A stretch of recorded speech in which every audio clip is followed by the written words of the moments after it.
महाराष्ट्राचा अभिमान महाराष्ट्र दिन शककर्ते युगपुरुष छत्रपती शिवाजी महाराज, राजमाता जिजाऊ साहेब,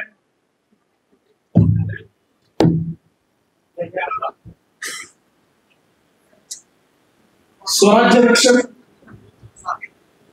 महाराष्ट्र धर्मवीर छत्रपती संभाजी महाराज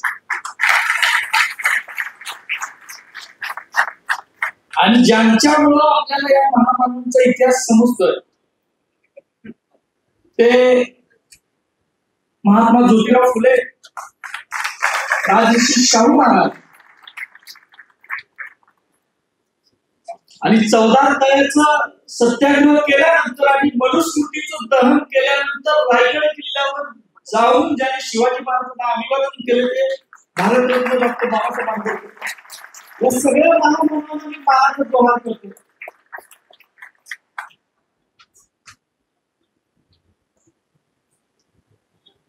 राहत इंदूरची एक कविता म्हणा, शायरी म्हणा, ती वारंवार मला आठवत असते.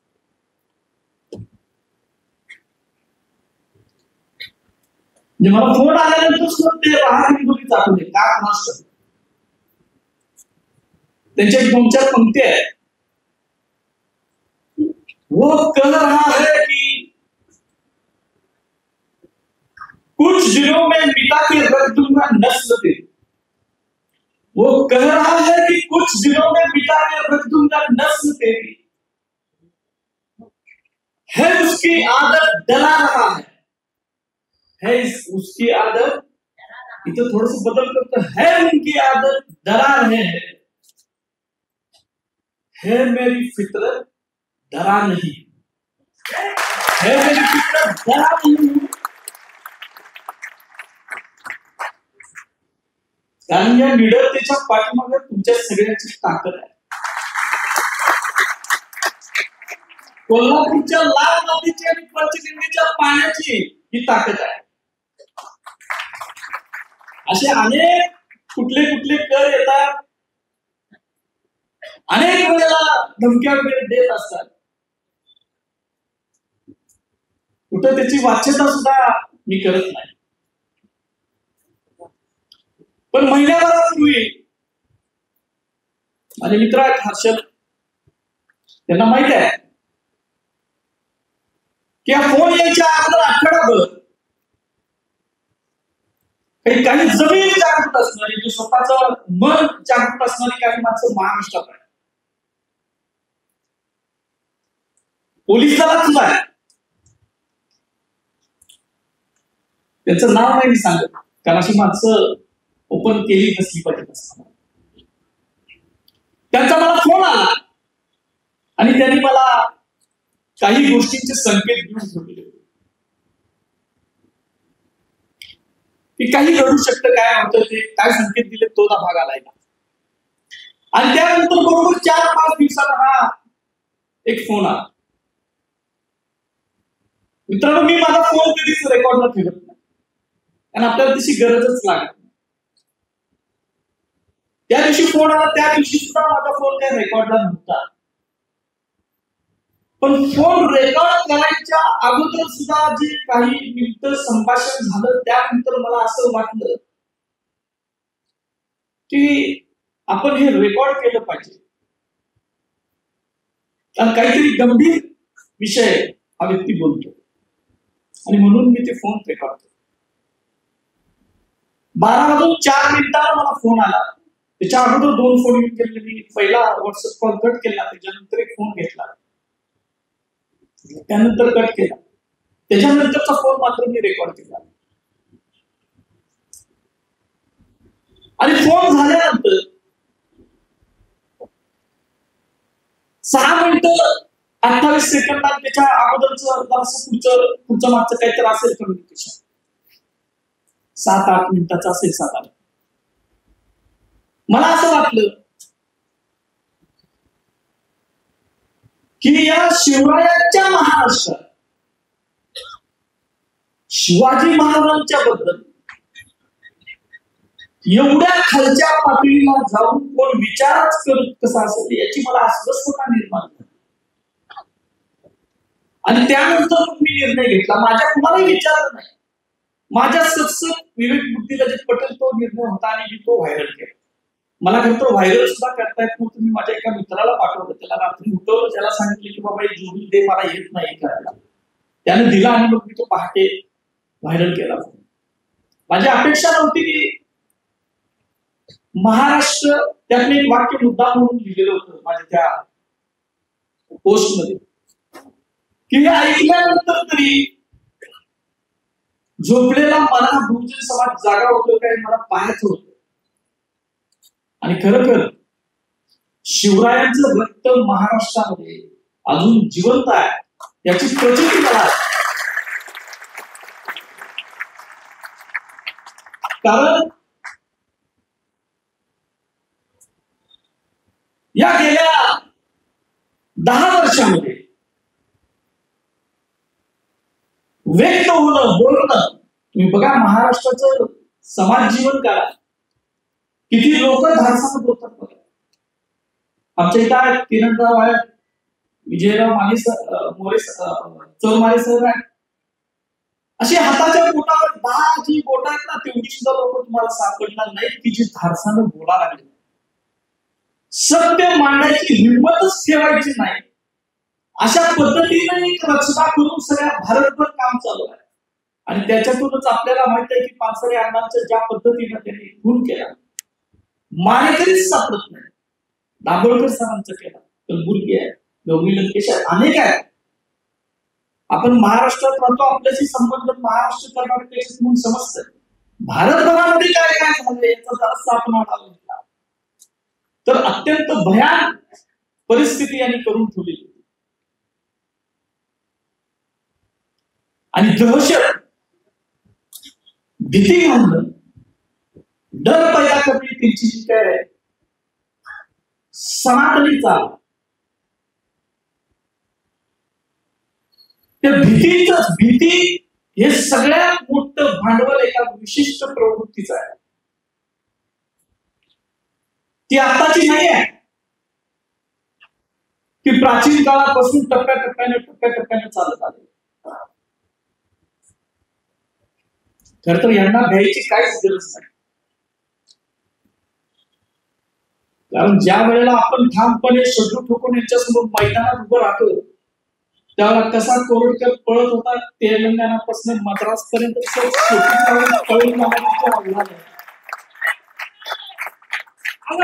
त्यामुळं यांना घाबरायची गरज नाही. आणि ठामपणे मैदानात आपण उभा राहिलो, ताटपणे उभा राहिलो, निडरपणे उभा राहिलो, तर कसा समाज पाठीमागे राहतोय ते आजच्या आपल्या सभेने दाखवून दिले.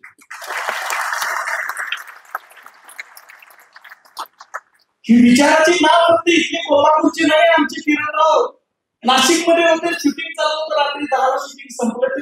त्या फक्त या विचारासाठी इथं नाशिक पासून आजचा प्रवास करणार. मला सुद्धा वाटत नव्हतं की मी कोल्हापूरचा आहे. कोल्हापुरात आपल्याला आपली मित्र आहे, पुरोगामी कोल्हापूर आहे, शाहू राजांचं कोल्हापूर आहे, आपल्याला सपोर्ट कोल्हापुरात मिळेल. नागपूरमध्ये 1100 किलोमीटर लांब नागपूर आहे.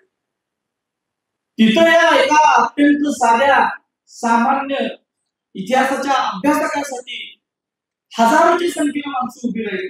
ही ताकद विदर्भाची ताकद आहे. आणि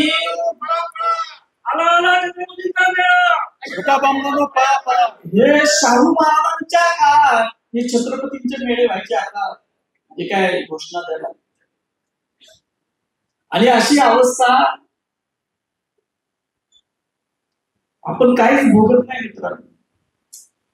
किरणराव, मी इतिहासाचा अभ्यासक आहे. ज्यांनी तलवारीच्या जोरावर अफजल खानासारखे महाशत्रू मारून फाडून काढले,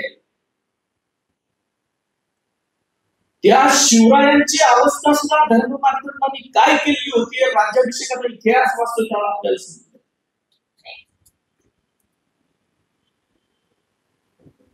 माझी एक सवय आहे, मी कधीच कुठलीच गोष्ट पुराव्याशिवाय बोलत नाही, सांगत नाही.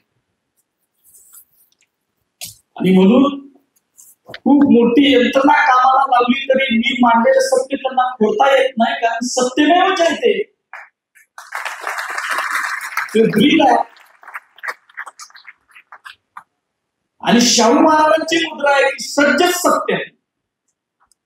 राजर्षी शाहू महाराजांच्या मुद्रेचं बोध वाक्य आहे सज्जच सत्यम आहे, ते कायम आपल्या डोक्यात असते. आता फोन का आला? तत्कालिक कारण जे घडलं ते छावा या सिनेमाचं घडलं. तत्कालिक कारण घडलंय. खरं तर मी माझ्या अनेक मित्र मैत्रिणी काय बोलत कशाला 17 वेळा ते तुम्ही कशाला अंगावर घेताय, वाघ मित्र माहित हे माहित ते माहित, जर आपल्या इतिहासाचं संशोधन करा, जर बसा सुखाने खायला मिळते खावा, अशी भूमिकेत सांगत असतात. पण छावा सिनेमा रिलीज व्हायच्या अगोदर चोरमारे सरांचा मला फोन आणला होता आणि मला त्यांनी सांगितलं होतं की नाही पहिल्या दिवशी बघायचा आणि मला तेवढं त्याच्यावरचं काय असेल ते मुलाखत द्यायची. मी म्हटलं बघू छावा काय चांगलाच असेल, कशाला आपण होय म्हटलं सरांना. सिनेमा बघून आला आणि लक्षात लगेच सरांचा फोन आला, काय वाटतं ते करा स्टुडिओमध्ये. मग तिथं गेलो आणि मग सरांनी प्रश्न विचारले, मी उत्तर दिली. जे काय फॅक्ट्स आहेत त्या मी सांगितल्या. शंभूराजाच्या बदनामीचे केंद्र ही सिनेमामधून, नाटकांमधून, कथांमधून, कादंबऱ्यांमधून ही कशा पद्धतीनं चालवली गेली हे मी त्या मुलाखतीत सांगितलं. आणि छावा हा सिनेमा कसा अर्धवट इतिहास सांगतो, कसं ज्यांनी इथं शिर्के घराण्याचे आमचे लक्ष्मणराजे शिर्के बहादूरगड धर्मवीर गडावरून आले. ज्या शिर्क्यांचे आणि भोसल्यांचे पिढ्यानपिढ्यांचे नाते संबंध आहे, ते शिवाजी महाराजांच्या अगोदरपासून ते आतापर्यंत आहे. अशा शिर्क्यांना खलनायक दाखवण्याचं काम हा सिनेमा करतो, हे आम्ही त्यात सांगितलं. जर शिर्के खलनायक खरोखरच असते तर छातीटोपपणे सांगितलं असतं की नाही, संदर्भ असे सांगतात की शिर्क्याने गद्दारी केली, पण संदर्भ सांगत होते वेगळेच. आणि असं संदर्भ सांगत होते की संभाजी महाराजांना पकडून कुणी दिलं, हे असं संदर्भ लोकांसमोर माझ्या अगोदर अनेक जणांनी आणले. फक्त आता सोशल मीडियाचं जग असल्यामुळं सामान्य लोकांपर्यंत ते मी सांगितलं जास्त पोहोचलं. आणि त्यामुळं ज्यांनी संभाजी महाराजांचा त्यांच्या हयातीत बदनामीचा प्रयत्न केला, ज्यांनी शंभूराजांना पकडून औरंगजेबाकडे दिलं, ज्यांनी शंभूराजांना विष घालून मारायचा प्रयत्न केला, आणि शंभूराजे गेल्यानंतर सुद्धा नाटकातून, सिनेमातून, कथा कादंबऱ्यातून या अत्यंत पराक्रमी, अत्यंत विद्वान आणि अत्यंत समतावादी असणाऱ्या, या शब्द मुद्दाम वापरतो, शंभूराजे समतावादी का होते याचा इतिहास दाखला देतो. संभाजी महाराजांनी शिवाजी महाराजांच्या राज्याभिषेकाच्या वेळेला ज्या धार्मिक अडचणी होत्या त्यातून मार्ग काढला. गागाभटांच्या बरोबर बसून ते राज्याभिषेक पोटी जी निर्माण झाली, आणि त्यानंतर गागाभट यासारखा विद्वान जो काशीचा महापंडित ज्याला म्हटलं जातं, त्यानंतर त्या गागाभटाने संभाजी महाराजांना एक ग्रंथ अर्पण केला, त्याचं नाव आहे समनयन. आणि संभाजी महाराजांची बदनामी का, हे ते समनयन मधलं शेवटची जे काही 2-4 श्लोक आहेत ते वाचल्यानंतर समजतंय की त्यावेळेला शंभूराजांनी वेदमंत्राचा अधिकार हा सर्व वर्णांना दिलेला होता, असं स्पष्ट त्यात म्हणतो. हजारो वर्षांची क्रांती आहे. त्यानंतर बघताय तुम्ही सातारच्या प्रतापसिंह महाराज, त्यानंतर राजर्षी शाहू महाराज, बडोद्याचे सयाजीराव गायकवाड महाराज यांना सुद्धा हे आधुनिक काळातली माणसं, इंग्रजांच्या काळात, इंग्रजांच्या गुलामगिरीमध्ये आपला देश होता त्यावेळेला सुद्धा तो अधिकार द्यायला तयार नव्हती. आणि म्हणून पंचगंगेच्या तीरावर शाहू महाराजांच्याच आपल्या मदतीवर जगणारा, दिलेल्या भिक्षेवर जगणारा यत्किंचित भिक्षुक भट शाहू महाराजांना शूद्र म्हणत होता. आणि संभाजी महाराज त्याच्या अगोदर 250 वर्ष 300 वर्ष सांगत होते की हा सगळा अधिकार सर्व वर्णांना नाही, फक्त क्षत्रियांना, ब्राह्मणांना, सगळ्या वर्गांना. ही ती समतेची नीती संभाजी महाराजांची. आणि संभाजी महाराजांनी नुसती ते ग्रंथात नोंद करून ठेवलेली नाही.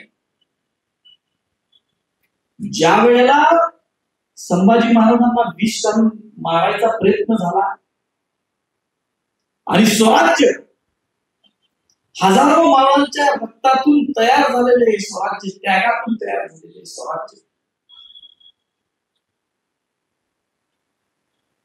या स्वराज्याचं सगळं तयार झालेलं स्वराज्य हे अण्णाजी दत्तो आणि त्यांची जी काही कंपू होती सगळं कटवाले वगैरे, ही सुलतान अकबराकडे, सुलतान अकबर म्हणजे औरंगजेबाचा बेटा, तो औरंगजेबासंग बंड करून संभाजी महाराजांच्या आश्रयाला. आणि ही मंडळी स्वराज्याच्या अष्टप्रधान मंडळामध्ये असणारी मंडळी स्वराज्य हे अकबराच्या पायावर घालायला तयार झाली फक्त शंभूराजांच्या द्वेषासाठी. आणि मग संभाजी महाराजांनी त्यांना हत्तीच्या पायी घेऊन चिरडून मारले.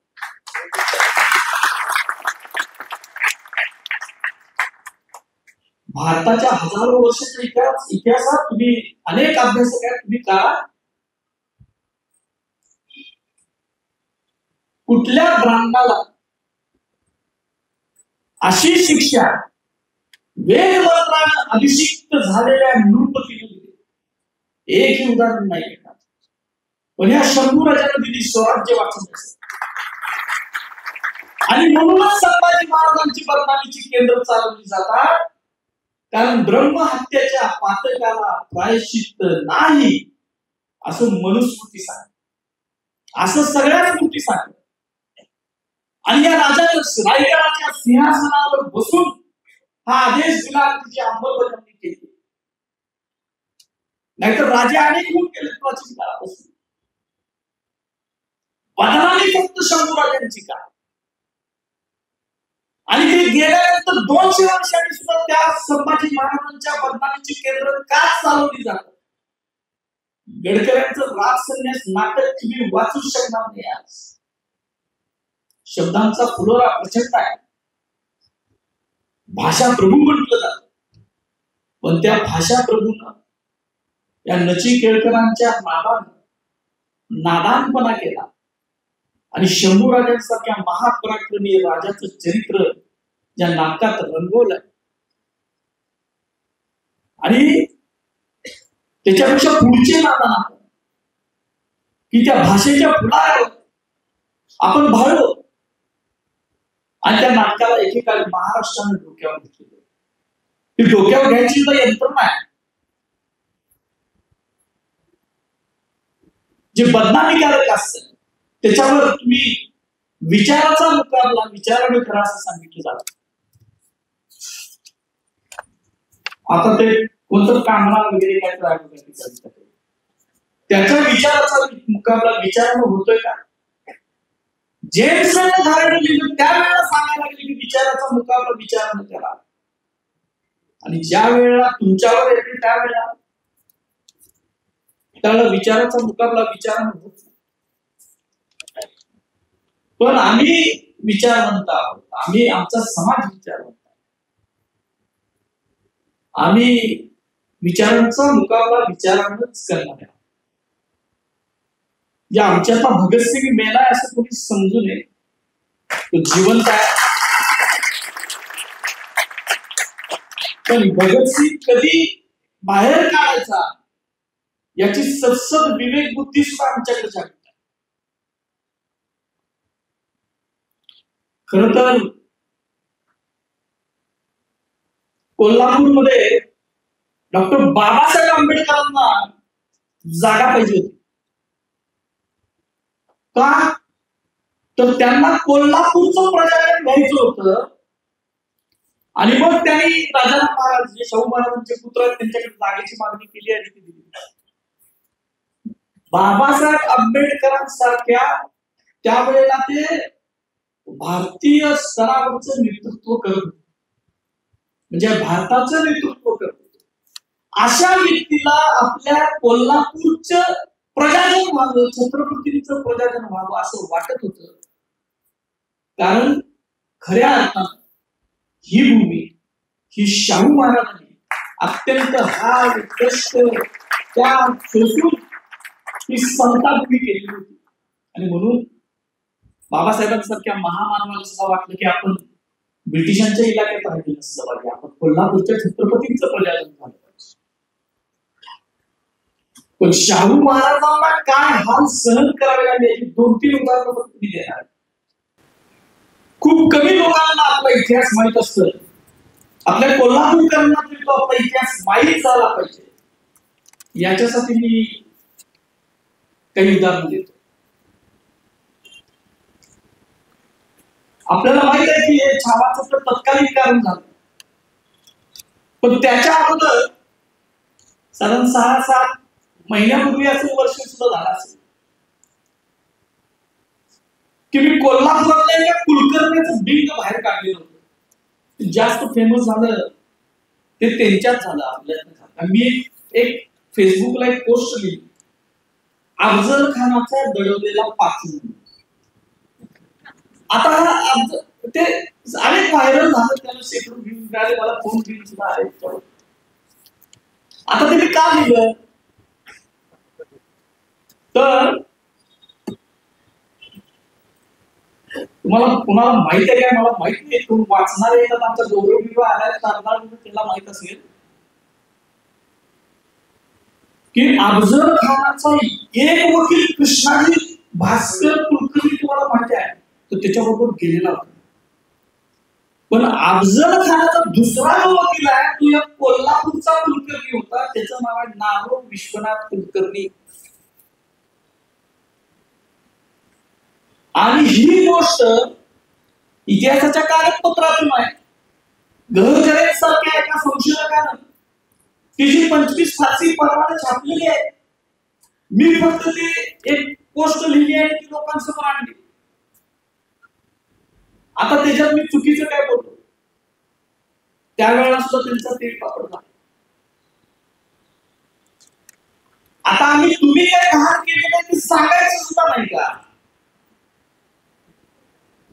आम्ही आमच्या खंडोली कोपड्याचं सांगतो ना, त्याचे हात पाय तोडले. पिसाळ महाराजांचं तो सांगतो आम्ही, सूर्याच्या पिसाळाचं महाराज सांगतो का नाही सांगत, महाराज सुद्धा सांगतो. तुमचं नाव सुद्धा घ्यायचं नाही असं कसं होईल?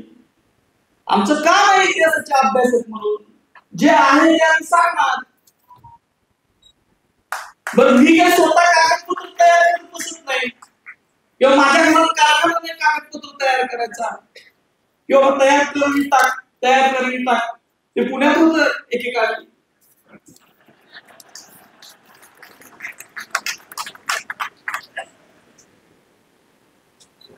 आता हे मी काही काढणार. या पुस्तकाचं नाव आहे 20व्या शतकातील महाराष्ट्र खंड 1. हे खंड आहेत खूप, त्याच्यातला पहिला भाग आहे. हे खंड लिहिण्यात यदी फडके नावाचे संशोधक आहे. आता मिळत नाहीत बाजारात, कारण चांगलं लिहिलेलं सत्य लिहिलेलं बाजारात काढून टाकायचे काही लोकांची खूप प्रवृत्ती आहे. त्याच्यामधलं हे ज्यावेळी मी वाचलं शाहू महाराजांच्या इतिहासाचा तर आम्ही अभ्यास करतोच, चरित्र वाचतो, संदर्भ ग्रंथ वाचतो, संदर्भ साधनं वाचतो. पण हे ज्यावेळेला वाचलं त्यावेळेला असं लक्षात आलं की भारतातल्या दहशतवादाची, बॉम्बस्फोट करणाऱ्यांची जननी आपलं कोल्हापूर असू शकतं.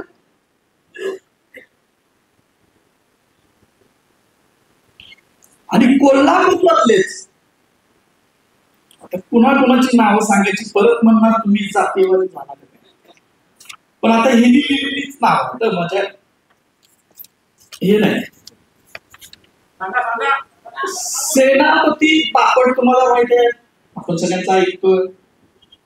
पहिला बॉम्ब निर्मिती करणारा माणूस कोण असेल? सेनापती बापट. आणि या त्यांचं नाव गोविंद पांडुरंग बापट. ते पुण्याचे होते. त्यांचा पुतळा खरा आपण इथं लावून ठेवला. का लावणार मला माहिती.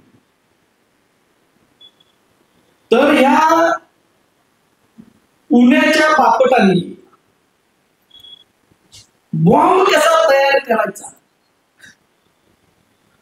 याचं प्रशिक्षण घेतलेलं होतं. खूप आहे, वाचत नाही कधी, तर नंतर त्याच्यावरच बोलतो सगळ्यात. आणि हा बॉम्ब तयार करायचं प्रकरण जे आहे ते कोल्हापुरातल्या दामू जोशी नावाच्या एका अतिरेक्याला त्यांनी सांगितलं. आता हा दामू जोशी हे खूप प्रसिद्ध पात्र आहे शाहू महाराजांच्या इतिहासात. ह्या दाम्याने काय केलं? शाहू महाराजांनी दाम्याने म्हणायचं, मी नाही, शाहू महाराज म्हणायचं. तर या दाम्याने काय केलं की ह्या बापटाकडचे बॉम्ब घेतले आणि 1908 मध्ये शाहू महाराजांच्या कन्या राधाबाई उर्फ अक्कासाहेब महाराज, ज्यांच्या नावानं राधानगरी हे गाव असतं, त्यांचं लग्न होतं. त्या जुन्या राजवाडा, आता ज्याला आपण जुना राजवाडा म्हणतो, त्या जुन्या राजवाड्याच्या प्रांगणात ते लग्न होणार होतं. तर ह्याने तिकडून 2 बॉम्ब फिरकीच्या तांब्यातले मागवले.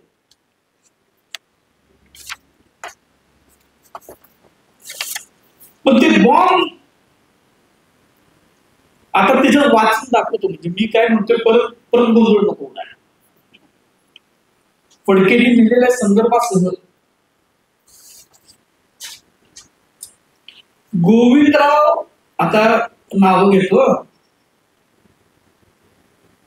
ऑक्टोबर 1907 मध्ये तुरुंगातून सुटल्यानंतर दामू जोशी 1908 च्या प्रारंभी मुंबईला हनुमंतराव कुलकर्णी मूर्ती भाविकरांना भेटले आणि नंतर बाबाराव सावरकरांना भेटण्यासाठी नाशिकला गेले. पण बाबाराव बाहेरगावी गेलेले असल्याने त्यांची भेट होऊ शकली नाही.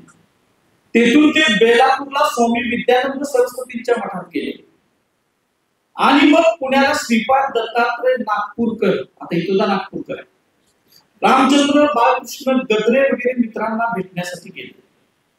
पुण्यात गोविंदराव बापटांच्या बरोबर, म्हणजे सेनापती बापटांच्या बरोबर बॉम्ब निर्मितीच्या उलाढालीत गुंतलेले नागपूरकर, गद्रे, गंगाधर विश्वनाथ उर्फ नानासाहेब गोखले, विष्णू रामचंद्र काटकरे हे सारे मूळचे कोल्हापूरचे होते आणि पुण्यात शिकण्याच्या किंवा नोकरीच्या निमित्ताने राहत होते. बापटांनी बनवलेल्या बॉम्बचे विध्वंसक सामर्थ्य चाचणीत पाहिल्यानंतर त्याचं सामर्थ्य विध्वंसक होत. त्या बॉम्बचा उपयोग 21 मार्च 1908 रोजी होणाऱ्या शाहू छत्रपतींच्या कन्येच्या अक्कासाहेबांच्या विवाहाच्या वेळी लग्न मंडपातच करावयाचा, असे कोल्हापूर नगर वाचनालयाचे अध्यक्ष गणपत बाळाजी मोडक यांच्या सूचनेनुसार दामू जोशी, नारायण विष्णू फडणवीस, फडणवीस श्रीपाद नागपूरकर वगैरे ठरवले. आता मग तो बॉम्ब त्यांनी कणकेत दडवला आणि मग ती नानासाहेब गोखलेंना दिली आणि फडणवीसांच्या स्वाधीन केली. पण तोपर्यंत विवाह होऊन गेला आणि शाहू महाराज सावध असल्यामुळे या बॉम्बचा स्फोट झाला नाही. 2 बॉम्ब फिरकीच्या आणलेले होते. लक्षात ठेवा, कोण आहे दहशतवादी? हर अतिरेकी इस धर्म का होता है म्हणणारे हे वाचणार आणि सांगणार का नाही. दुसरी एक गोष्ट आहे, तो बॉम्ब फुटला नाही, दाम्याला अटक केली शाहू महाराजांनी. पण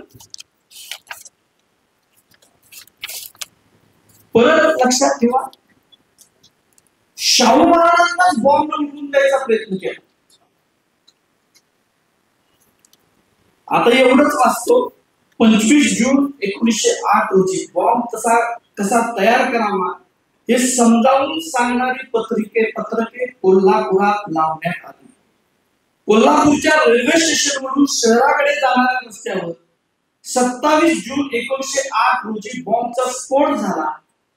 तेव्हा रस्त्यावरून चाललेल्या एका टांग्याचे नुकसान झाले.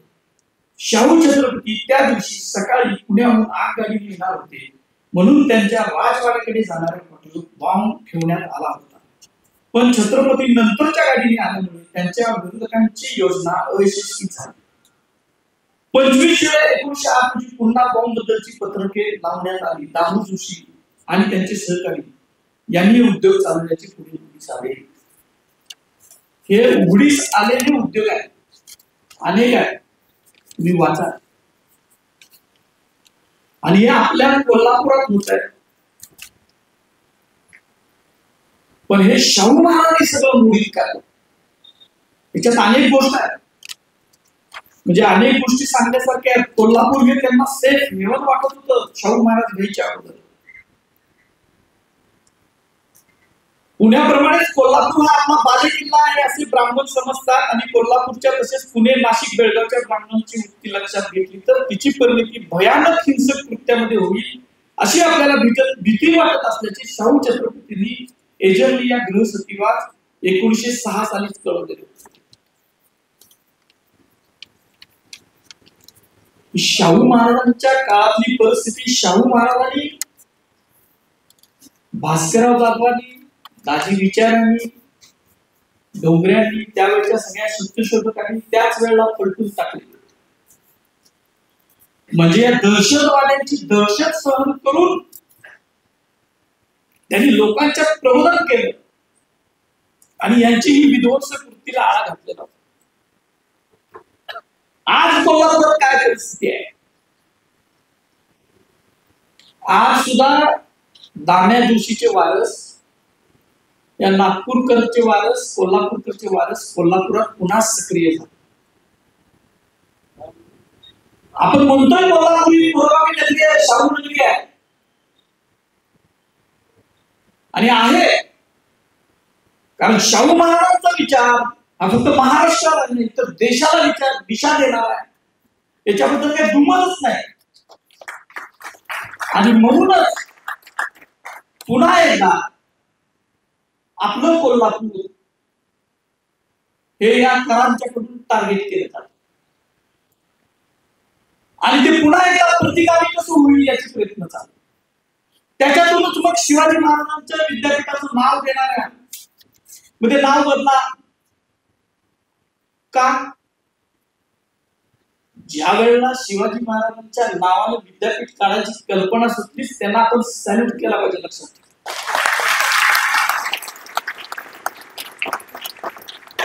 अख्ख्या महाराष्ट्रात कोण माईच्या नाव उपस्थित नव्हता त्यावेळेला कोल्हापुरात विद्यापीठ आलं.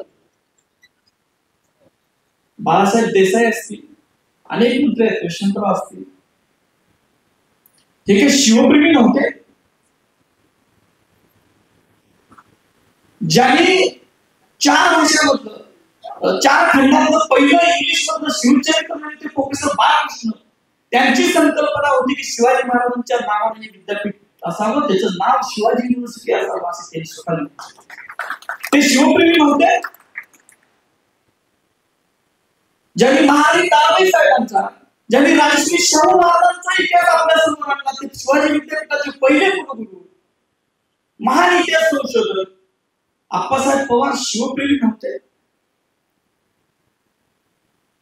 सगळी माणसं शिवप्रेमी होती, म्हणूनच त्यांनी शिवाजी महाराजांच्या नावाने हे विद्यापीठ स्थापन केलं. नाव देण्यासाठी त्यावेळेला सुद्धा त्यांना वाटत होतं की पूर्ण नाव देऊया का. अनेक काट्याकूट झाले, अनेक चर्चा झाली, तो बोलायचा विषय. जगाला कुठला विद्यापीठ दाखवा की ज्याच्या नावानं ते विद्यापीठ आहे, त्याच्या विद्यापीठाच्या समोर भला मोठा प्रचंड पुतळा उभा केलाय, या शिवप्रेमी माणसाने उभा केला. शिवाजी म्हटल्यानंतर शिवछत्रपतींचा अपमान होता असं आपल्या तरुणांना सांगून त्यांची माती भडकवायची चाललंय. त्यांना आपण सांगितलं पाहिजे की आम्ही शिवप्रेमी माणसं होती. तुम्हाला अनेक विद्यापीठ काढायचं असेल तर केंद्रीय विद्यापीठ काढा, त्याला नाव द्या छत्रपती शिवाजी महाराज विद्यापीठ. तुमच्या हिंमत असली तर दिल्लीला सांगायचं एक शाळा आमच्या पूर्वजांनी काढलेल्या अत्यंत शिवप्रेमी असणाऱ्या या माणसाचा अपमान करण्याचं काम सुद्धा ही मंडळी वारंवार करत असते. बोलण्यासारखं खूप आहे, मला वाटतं जरा वेळेपेक्षा जास्तच बोलतो. मला आता आपल्या सगळ्यांना फक्त एकच विनंती करायची. आपल्या इथं पत्रकार आहेत, शासकीय अधिकारी आहेत, पोलीस दलामधले अधिकारी आहेत, आपण सामान्य माणसं, विद्यार्थी आहेत, महिला आहेत. आपण खूप काही मोठी क्रांती करायची गरज नाही. आपण फक्त मला एवढंच वाटतं की आपण व्यक्त झालं पाहिजे आणि त्याचा आदर्श आम्ही आमच्या किरणदारांकडून घेतला पाहिजे. किरणदारांनी आपलं सगळं करिअर पणाला लावलं, ते व्यक्त व्हायला लागले आणि त्यानंतर काय झालं हे आता स्वतःच ते सांगतील. ते जास्त बोलणार नाही. बरोबर, पुन्हा एकदा आपण मला एवढं प्रेम दिलं, हा भला मोठा पेन दिलाय, मला वाटलं तलवार वगैरे काय तर देतील. त्यांनी पेन दिल्यामुळे माझी जबाबदारी पुन्हा एकदा आता वाढवली. लेखणीची तलवार ही चालणार. मला माहित नाही माझी जीभ तलवारीसारखी चालते का नाही, पण ती सुद्धा चालणार. असे किती धमक्या येते, असे काय वाटेल ते करू देत. माझ्या ईडी लागण्यासारखं माझ्याकडे काहीच नाही.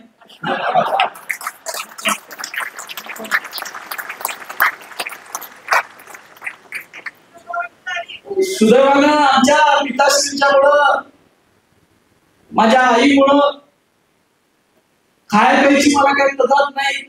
माझे दोन्ही भाऊ सक्षमपणे उद्योग करून आहेत, कसलाही 2 नंबरचा धंदा नाही. आणि त्यामुळं जो सत्य इतिहास आहे, जो खरा इतिहास आहे, जे कागदपत्र सांगतात आणि जो ग्रंथातून आणि कागदपत्रातून त्या विशिष्ट प्रवृत्तीनं दडवून आणि दडपून ठेवलेला इतिहास आहे, हे सांगायचं काम इंद्रजित सावंत वारंवार करणार. जय हिंद, जय महाराष्ट्र, जय भीम.